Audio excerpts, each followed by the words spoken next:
Texas A&M University is a statewide system of 12 campuses, with its flagship located in Bryan College Station.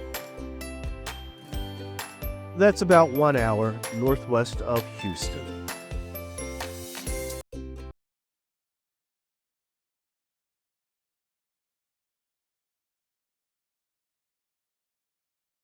Two hours west lies Austin, a haven for California's escapees. Now Bryan College Station draws them as well.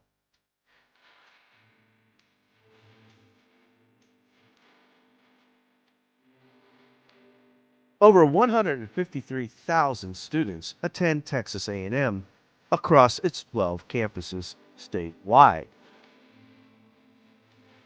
In early November, the Texas A&M Board of Regents met in committee and approved new regulations governing how gender and race studies may be taught across the university system. Texas Public Radio. The Texas A&M University System Board of Regents voted unanimously to approve two policy changes that limit curriculum related to sex and gender identity and prohibited faculty from teaching material outside of the approved course syllabus.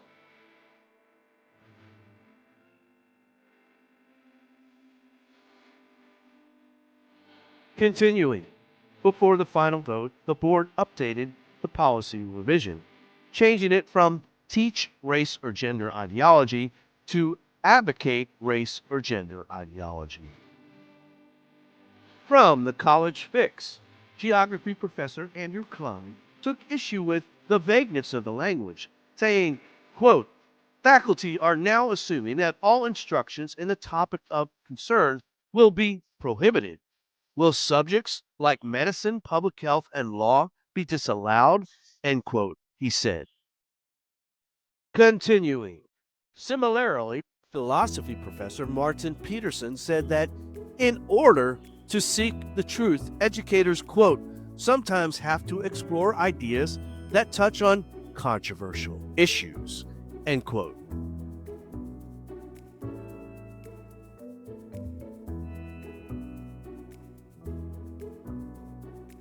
While the move centered mainly around gender studies, the last-minute decision to include race ideology creates a sticky situation for the Board of Regents. Race studies is a broad encompassing phrase, one that casts a wide net over history, medicine, and law. Darwin caught in the net? The Regents define race ideology in sweeping terms, from shaming to activism to ancestral guilt.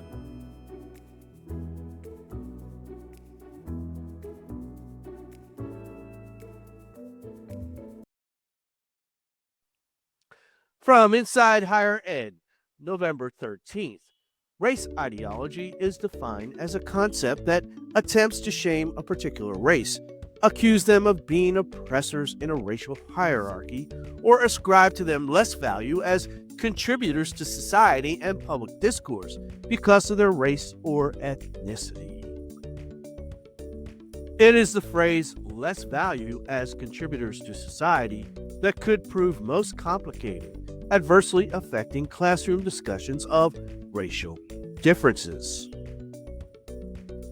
In recent years, academics such as Stephen Hugh of Michigan State University and Penn Law professor Amy Wax have faced severe backlash, even removal from positions for discussing racial differences in IQ.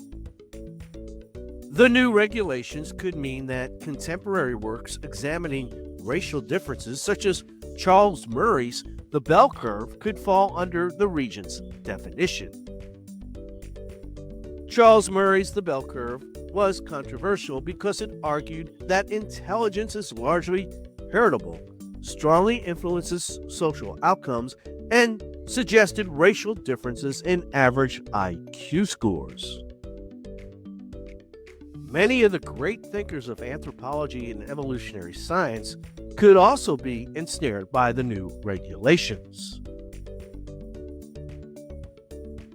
Charles Darwin made a number of controversial remarks during his career, statements that in today's context would be considered racially insensitive. Quote, "There is no doubt that the various races, when carefully compared and measured, differ much from each other as in texture of hair, proportions of all parts of the body, the capacity of the lungs, the capacity of the skull, the brain." Quote, "Their mental characteristics are likewise distinct, chiefly as it would appear in their emotional and intellectual faculties. Morose aborigines of South America and the light-hearted, talkative Negroes." End quote. Charles Darwin, Descent of Man.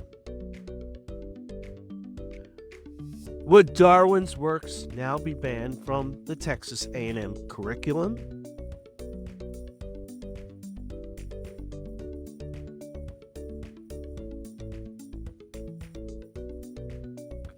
Similarly, Louis Leakey, often called the godfather of paleoanthropology, made numerous racially charged remarks over his career, both in his writings and in lectures.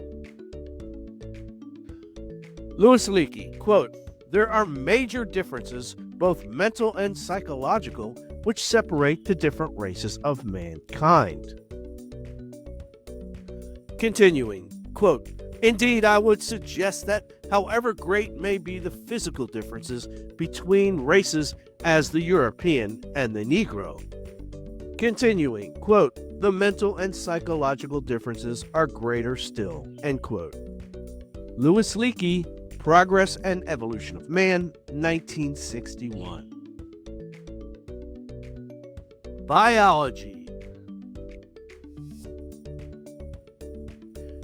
Even the biological sciences may not be safe from the censor's scissors. James Watson made some controversial remarks over the course of his career. Genetics Literacy Project 2007. Watson said he was, quote, "inherently gloomy about the prospect of Africa," end quote, because, quote, "all our social policies are based on the fact that their intelligence is the same as ours, where all the testing says, not really," end quote. Will the discoverer of the DNA double helix get canceled by Texas A&M? Opposition to the proposed changes is growing. Indeed, some professors are expressing extreme outrage. Insider Higher Education, quote, "This is not university-level education. It is cruelty and political indoctrination in wolf's clothing," end quote, said Leonard Bright, a professor of government and public service and president of the Texas A&M College Station AAUP chapter. The College Fix notes, "The measures will take effect right away, though enforcement won't begin until spring of 2026. We will wait to see how far the net is cast. Will it snare some of the greats of evolutionary science and biology, thinkers who once skirted the edge of acceptable debate?" Thanks for watching, and a quick note, our last couple videos on this channel are fantastic, especially the one on James Watson. Please check it out. Thank you again. Take care.